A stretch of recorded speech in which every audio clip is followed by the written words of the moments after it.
Imagine a physician looking not at your blood work, not at an MRI scan, but at a mathematical blueprint, like a grid of ones and zeros generated on a very specific Tuesday. Right. And from that, they're telling you exactly when your bodily reserves will drain away over the next 90 days. Exactly. Welcome to the deep dive. Today, we are opening up a real working geomantic judgment.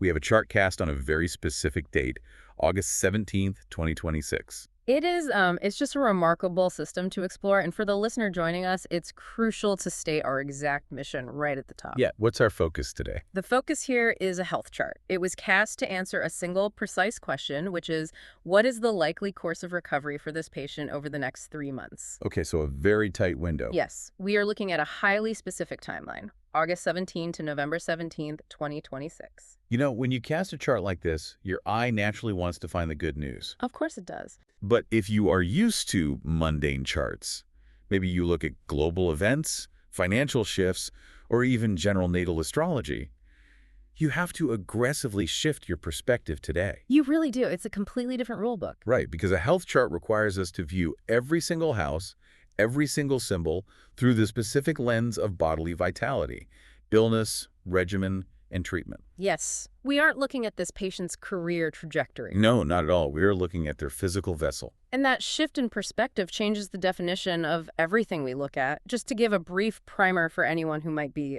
newer to the mechanical side of this. Yeah, let's lay the groundwork. Geomancy is an ancient divinatory art. It relies on 16 figures, which are formed by patterns of odd and even points. So it is essentially an ancient binary system, right? Like ones and zeros. That is the perfect way to visualize it. Active and passive points. You cast these points line by line to generate a localized symbol. Okay, I follow that. And then we map those 16 resulting figures onto a 12-house structure, which is the exact same framework used in classical and medieval astrology.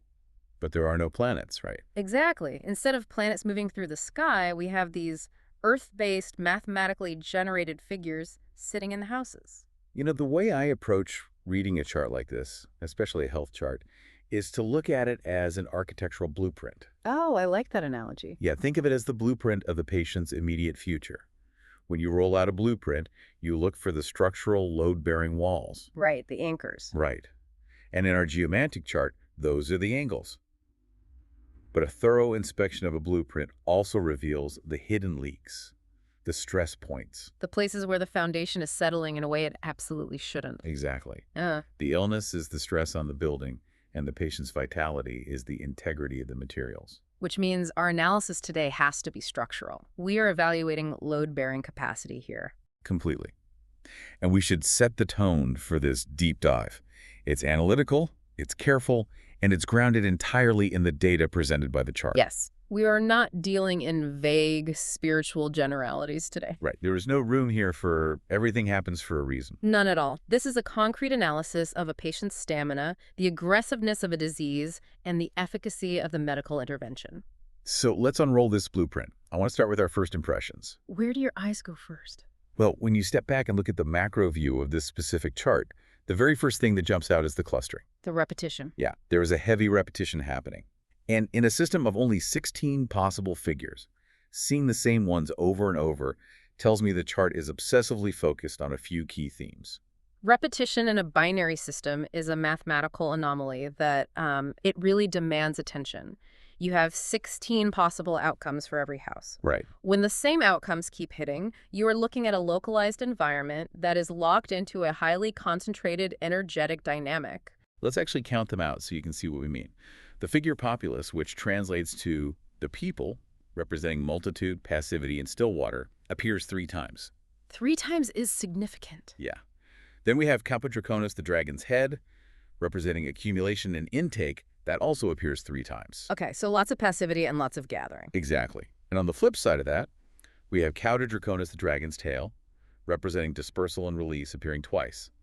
And Missio loss appears twice as well. It creates a really fascinating landscape. The dominant themes are passivity, gathering, purging, and losing. Right, but within that landscape, there is a glaring anomaly.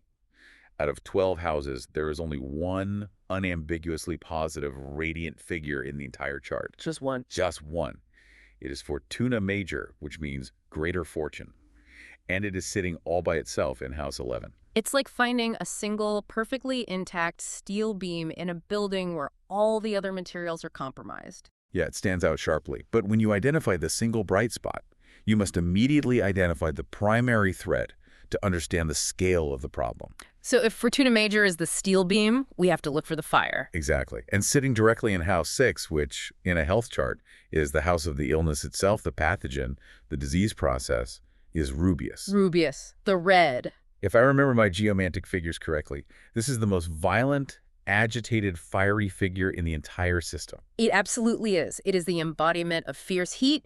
It is inflammation, passionate disturbance, instability, and excess. Wow. Okay. Yeah, it is not a quiet ache or a slow decline. It is a raging fire. So right away, our first impression reveals a massive point of friction. The structural tension here seems almost contradictory. I mean, you have this raging fire of Rubeus in the house of illness, Right. but the rest of the chart is dominated by passive, diffuse energy. Oh, All that populace milling around like a crowd. yes, and chaotic dispersal with Cauda Draconis and Amicio letting things fall away. So we have an incredibly aggressive, fiery illness. But the bodily environment is operating in is passive and draining. That is the core dynamic of this entire prognosis. The chart is fundamentally imbalanced. Because it's not fighting back. Exactly. You have an acute, aggressive invader meeting an environment that is not actively fighting back, but rather passively enduring while its energy leaks away. It's a siege where the defending army is just sitting in the courtyard while the gates are being battered down. That's a grim picture, but yes. And the supplies in the storehouse are slowly draining out a back door. We have a passive environment hosting a violent fire. To understand why the fire isn't being put out, we have to look at the structural foundation. The load-bearing walls of the patient's immediate reality. Yes. We need to walk through the structural spine of the chart, starting with the 4 angles. Okay, let's do that. The angles are houses 1, 4, 7, and 10. They anchor the reality of the situation. Let's start with house 1. House 1 is the patient. Right. This represents their current condition, their physical vitality, their core constitution, at the exact moment this chart was cast on August 17. And in house 1, we find populace. Populace, as we noted, means the multitude. The physics of this figure represents still water. Still water. Yes. Think about it. Water only moves when an external force acts upon it, when a stone is thrown into it or a current pulls it. If we map the physics of still water onto a patient's physical body, it suggests their vitality is totally scattered. They are in a waiting state. Exactly. The body is not exhibiting a strong, directed, active force to combat the illness. So it's not necessarily on the brink of immediate collapse, Right. Because populace is a neutral figure. Right. It isn't inherently malicious, No. but it lacks cohesive, directed will. The body's just a collective of symptoms and sensations without a strong central command. The constitution is indeterminate, and the implications of that become incredibly clear when we cross the chart to house 10. House 10. In a health reading, house 10 is the treatment. Yes, it represents the prognosis, the decisive medical action, the protocol being administered. And in house 10, we find populace again. Right. So the patient is still water, and they hit the medical system, which is also still water. Does that mean the doctors are just throwing darts at a board? How can a medical treatment be populace? It points to a phenomenon we call geomantic mirroring. When the figure in the first house is the exact same as the figure in the 10th house, the patient and the treatment are reflecting each other in a stalemate. A stalemate? Yes. A populace treatment means the medical intervention is as indeterminate as the patient's condition. So it's essentially a wait-and-see approach. Or it is a broad-spectrum protocol that entirely lacks target focus.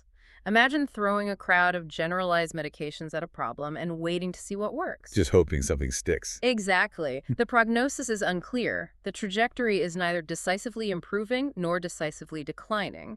The treatment is merely reacting to the patient, and the patient is reacting to the treatment. Either side is taking the lead. Neither side is driving the bus here. Okay, if neither side is taking the lead, that brings us to house 7, which represents the physician themselves, the visible medical counterpart in this journey. And here we have Caput Draconis, the dragon's head. Caput Draconis is the figure of entry, initiation, and accumulation. It gathers. So we have a physician who is in an active gathering phase. They are accumulating data, test results, secondary opinions, more lab work. Yes, it suggests a doctor who is thorough, but we have to view this through the lens of the stalemate in House 10. Right, the populist treatment. Caput Draconis can have a much more literal medical manifestation. Piling on interventions, adding another pill, bringing in another specialist, increasing a dosage. The physician is strictly in an additive mode.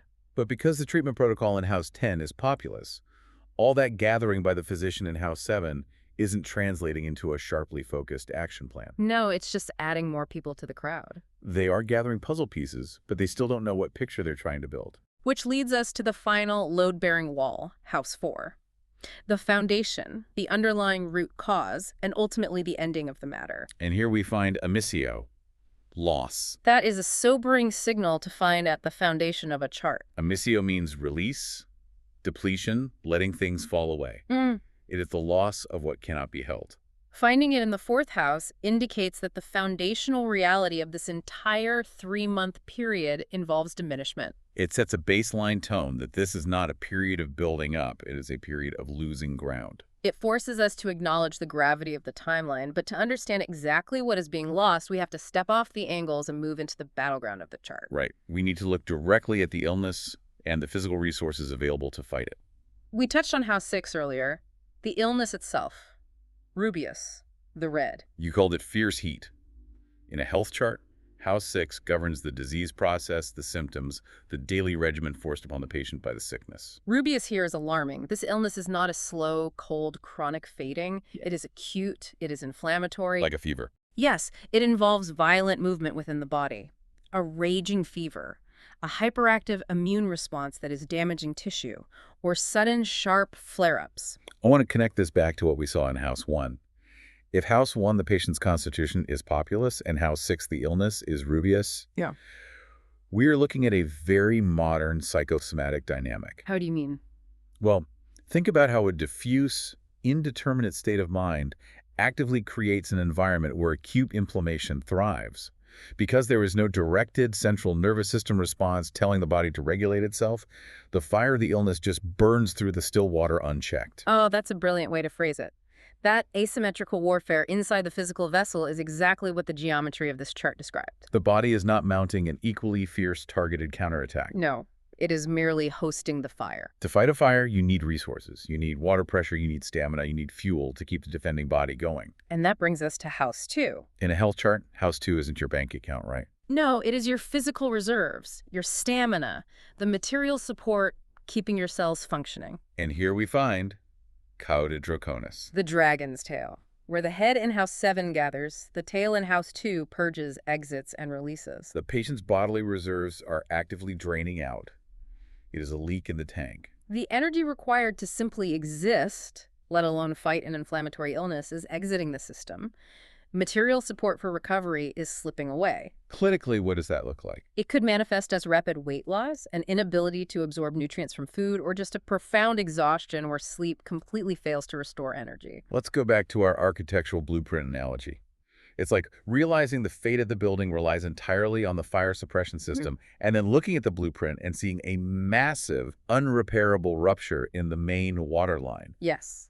The chart is telling us that critical vulnerability is not just the fire in the living room, it is the fact that the water is draining out into the street. The vulnerability is the drain. So we must ask, where is the crisis point? We look to House 8, which governs severity, mortality concerns, and the deep transformation of the condition. And we find populace again, the third appearance of the still water. This is where the narrative of the chart gets psychologically very difficult. Yeah, because when I think of a medical crisis, I think of a heart attack, a sudden hemorrhage, a sharp spike. Right, an event. But populace in the 8th house means the crisis is diffuse. It's a chronic systemic failure where no single alarm goes off. It is a sustained, low-level uncertainty.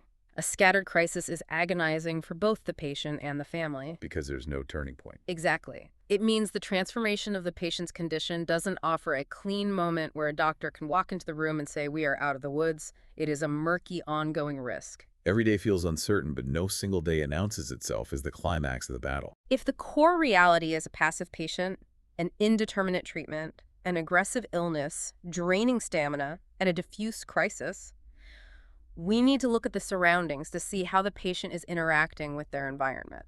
What about their network, their movement? They're hidden influences.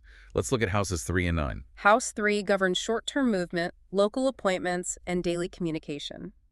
Here we find emissio, loss. Meaning that local mobility is severely compromised. Yes. Getting in the car to go to the doctor, trying to communicate symptoms clearly to a nurse, just moving around the house, these basic logistics result in a loss of energy. The chart is giving a clear structural warning. The patient must not expend what little stamina they have left on managing daily logistics. And if they look further afield, to House 9. House 9 governs distant travel, seeking a second opinion, or traveling to a specialist in another city, and we find cauda draconis, the purge. So getting on a plane to see the best specialist in the country is not going to gather new solutions. It is going to act as a massive drain. Precisely. Cauda draconis says that traveling for a distant fix will simply deplete the patient further without yielding a positive result. The focus has to remain local, even if the local environment is difficult. It is a frustrating restriction, but there are positive signals in the bodily landscape, and we have to identify them. Good. We need some good news. Look at House 5. This house governs appetite, pleasure, and the underlying regenerative vitality of the patient. We find caput draconis here. The dragon's head. Accumulation. So while the stamina in House 2 is draining away, the desire in House 5 is accumulating. Exactly. The appetite, perhaps literally for food, but certainly the appetite for life, the raw underlying desire to regenerate is increasing. The patient deeply wants to get better. There is a gathering of creative vitality, even if it hasn't yet translated into physical stamina. It is the will to live, gathering force. And that will to live is supported by the single most powerful asset in the entire chart, House 11. Yes. The house of friends, allies, the support network, and hopes for recovery. We noted this in our first impressions. Fortuna major, enduring success, stable strength. It is the only unambiguously positive figure, and its placement here is massive. It proves that the patient is not fighting this alone. Their support network is incredibly strong, generous, and highly capable. These are allies who can provide material, enduring support. They are the strongest active force in the visible chart. The people around the patient are doing the heavy lifting. They are the fortuna major to the patient's populace. That's a great way to put it. But then we arrive at House 12. The house of hidden factors, isolation, secrets, and institutional care. And we find caput draconis again, accumulation. What is gathering in the shadows? House 12 represents what is unseen behind the curtain of the visible illness. With caput draconis here, something is secretly building up. Like what? It could be a hidden complication, a secondary infection gathering force in isolation, or it could be related to the institutional care itself. Perhaps the hospital environment is accumulating influence over the patient. Whatever it is growing. And we do not have the full picture of this illness yet. We have established the structural reality. We see the load-bearing walls, the fire in the living room, the leak in the pantry, and the hidden buildup in the basement. Now, we need to know how this specific story unfolds over the timeline of August 17 to November 17. To do that, we have to calculate the terminal figures. The terminal figures are the engine of the chart's narrative arc. They take all the static data from the houses and put it into chronological motion. We calculate the right witness, the left witness, the judge, and finally the reconciler. Let's pull back the curtain on how these are actually formed, because it's not arbitrary. The math beneath the magic is fascinating. It really is. The right witness represents the visible starting condition, how things kick off. Our right witness is cauda draconis. Which means, as we enter this 3-month window in mid-August, the visible reality is one of depletion. The illness begins its current phase with a systemic draining of the patient's resources, a purge. And then we move to the unfolding, how the illness develops in the middle of this period. The left witness. It is rubeus, the red. Okay, so the middle of this 3-month timeline, likely late September or October, will be the most volatile. The condition transitions from a draining depletion into something hot, inflamed, and agitated. The aggression we saw in House 6 becomes the dominant narrative force. The patient goes from feeling drained to feeling actively attacked. Which brings us to the verdict, the judge. This is the synthesis of the two witnesses, mathematically generated by adding the lines of the right witness and the left witness together. Odd and even dots combine to literally birth the judge figure, which represents the final outcome of the question asked, the likely course of recovery. And the math produces a missio, loss. The verdict for the 3-month window is loss. We have to debate this. Loss doesn't always mean death, especially in a localized 3-month window. No, it doesn't. Could emissio as the judge mean the loss of the illness itself? As in the patient successfully sheds the disease? That is the essential interpretive debate for any practitioner looking at an emissio judge in a health context. In a vacuum, losing a disease is absolutely a form of loss. Right. But we never read a figure in a vacuum.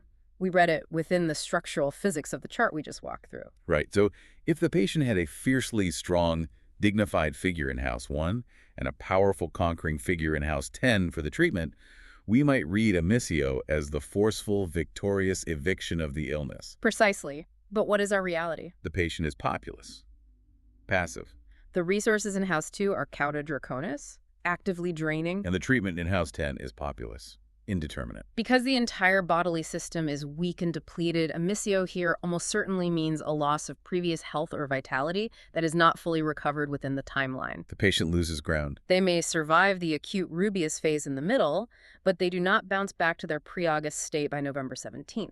The outcome is a net loss of constitutional strength. It is a harsh mathematical reality, and we look to the reconciler to see what comes after the verdict. The reconciler is calculated by combining the judge with the figure in the first house. When we do that math here, the reconciler repeats the judge. It is emissio again. When the reconciler repeats the judge, it is an echo. It means the theme of depletion extends well beyond our November 17th window. So the resolution isn't a sudden turnaround in late November, it is an ongoing release. The patient is looking at a longer arc of having to manage a permanently diminished baseline of health. The timeline is sobering. Depletion, followed by fire, ending in a lasting loss of vitality. But before we finalize our understanding, we have to look at the special factors. These are mathematical focal points that show us where the energy, the intention, and the material results are concentrating. These factors show us the pressure points of the blueprint. The first is the way of the points. And this isn't just a mystical phrase. No, it's a literal mathematical calculation where we trace the single dots, the active elements, back up through the chart to find the energetic source code of the situation. In this chart, that math points directly to House 2. House 2, the house of stamina, physical reserves, and material support. Hold that in your mind. Now we look at the part of fortune. This is a calculation that reveals where the material, worldly result of the matter gathers, the practical outcome. And the part of fortune also lands in House 2. Wait, both of them. This convergence is profound. What does that mean for the patient's daily reality? It means the entire crux of this reading, the pivot point upon which this 3-month trajectory balances, is House 2. All the active energy and all the material results funnel into the house of stamina and resources. But we already know it is in House 2. It's cauda draconis, the drain. Exactly. The chart is screaming at us. The most important battlefield isn't the illness itself in House 6. The primary practical intervention must be managing physical depletion. If you want to alter the trajectory of that emissio judge, you have to plug the leak in House 2. You have to focus on hydration, on extreme conservation of energy. You have to stop the purge. And what about the part of spirit? That calculation shows the intention, the animating will behind the matter. Where does that land? The part of spirit lands in House 10, the house of treatment and prognosis. So the intention is there. The desire is to find a treatment. But House 10 is occupied by populace. The will is focused on treatment, but the execution of that will is passive and scattered. It's a desire for a cure without a sharp, commanding strategy to achieve it. The geomantic layer is remarkably consistent, but we are only looking at the earth-based layer of the blueprint. Right. To gain a practitioner-level understanding, we're going to add a secondary, profoundly important layer of judgment. We are going to overlay the classical planets and the zodiac signs onto these geomantic figures. The Astro-geomantic overlay. Now, historically, you'll see this method widely circulated under the name Gerard di Cremona. But modern historical scholarship has corrected this attribution. In this specific context, the method is more accurately linked to Gerard of Sabbionetta. We retain the older names sometimes for recognizability, but accuracy matters, so we will refer to it as the Sabbionetta overlay. This overlay acts as an energetic X-ray underneath our structural blueprint. Geomancy is earthly, but astrology is celestial. The Sabbionetta method maps a specific zodiac sign to the first house figure, distributes the signs around the wheel, and then mathematically places the classical planets into the houses. We then audit the essential dignity of those planets, right? Exactly. Are they in their home sign where they are strong, Or are they in detriment or fall where they lose their power to act effectively? Let's apply this X-ray to house 1, the patient. We established the geomantic figure is populous, passive, and diffuse. But the Sapionetta overlay maps Rubeus in the sign of Gemini to this house. This is why the overlay is so valuable. It reveals the internal reality contradicting the outward presentation.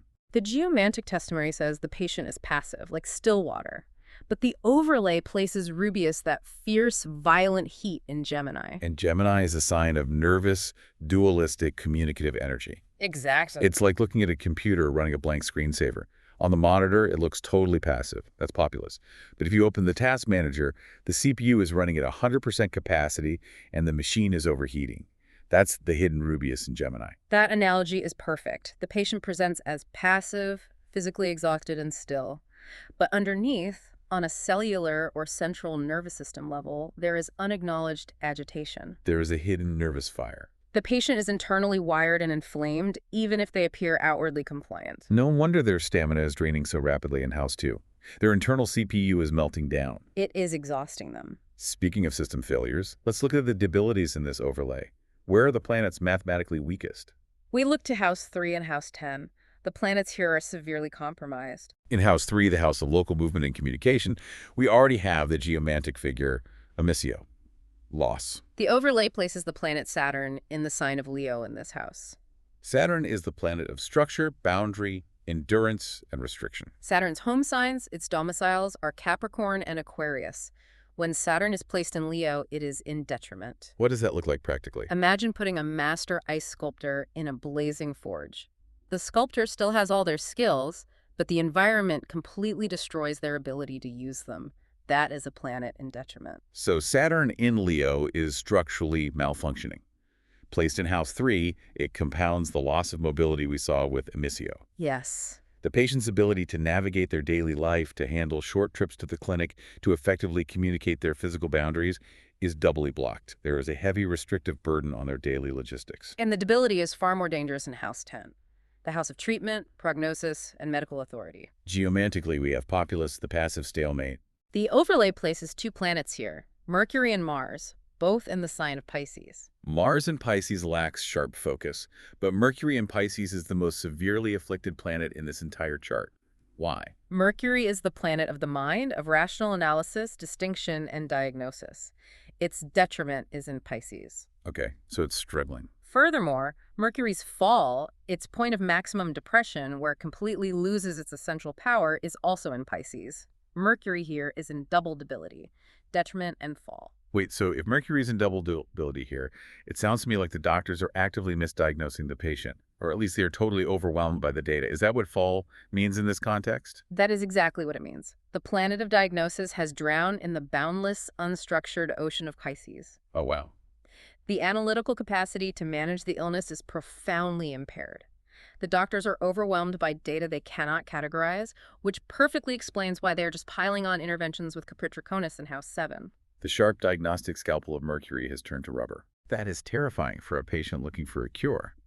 But as I look at the rest of this dignity audit, there has to be a counterbalance. And there is. But it represents a massive paradox. Look at House 12. The house of hidden factors, isolation, and things kept out of sight. Right. Geomantically, we have Caput Draconis, something accumulating in secret.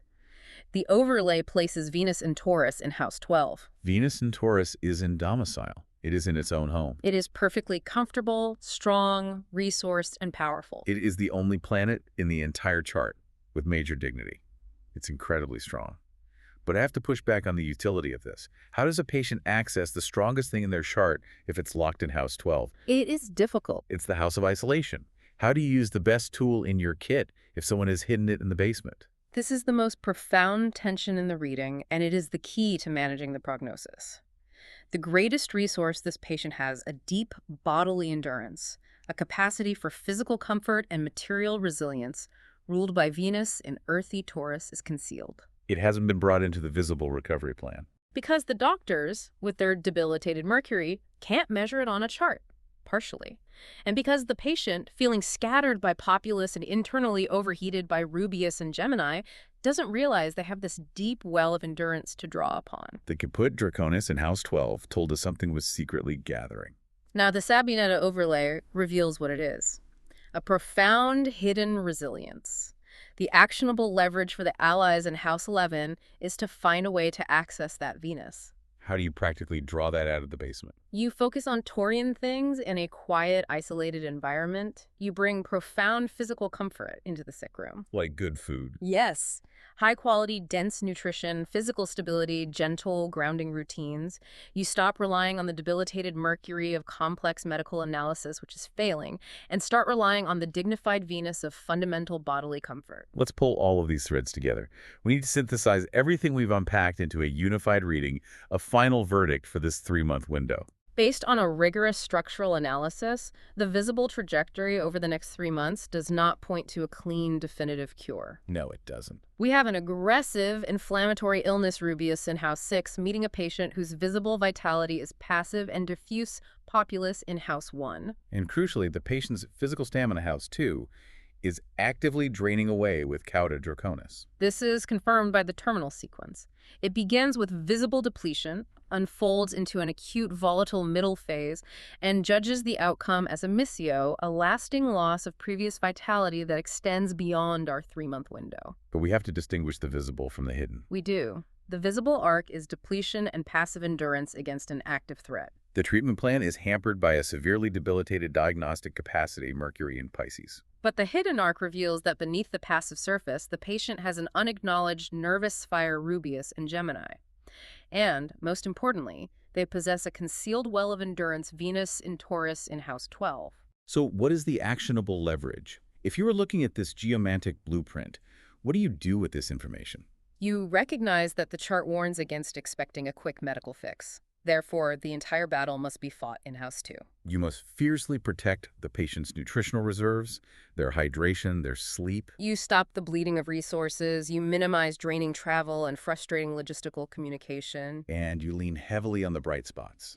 The patient has 2 undeniable life rafts. First, House 11, Fortuna Major. The support network is incredibly strong. The allies must step up and manage the logistics, because the patient cannot. And second, the allies need to help unlock that hidden Venus in House 12, focusing on physical comfort and slow, steady sustenance in the midst of the isolation. It is a blueprint for management and endurance, not a blueprint for a miraculous overnight cure. As we wrap up this deep dive, I want to leave you, our listener, with a mystery to mull over. Something that the chart hints at mathematically but hasn't fully revealed in practical terms. It concerns House 12. The house of the unseen. We saw Caput Draconis, the figure of accumulation, of things gathering, sitting in House 12. And we know that powerful, dignified Venus in Taurus is locked in there with it. The Reconciler told us that the theme of this illness extends well beyond the November 17th window.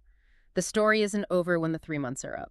It is a reminder that in health, as in geomancy, the visible chart is never the entire universe. There is always something growing in the dark. Always. So here's the thought to take away. If House 12 rules hidden causes, and if Caput Draconis is relentlessly accumulating something in that hidden space, well, what is secretly building up during this 3-month window? What hidden reserve of strength will only reveal itself after the final verdict of the Reconciler has been handed down? Think about that as you consider your own structural blueprints. When you find yourself in a period of passivity, when the waters are still but a crisis is burning, how do you protect your own House 2 reserves? And what hidden strengths might be accumulating in your own House 12, just waiting for the right moment to be brought up from the basement?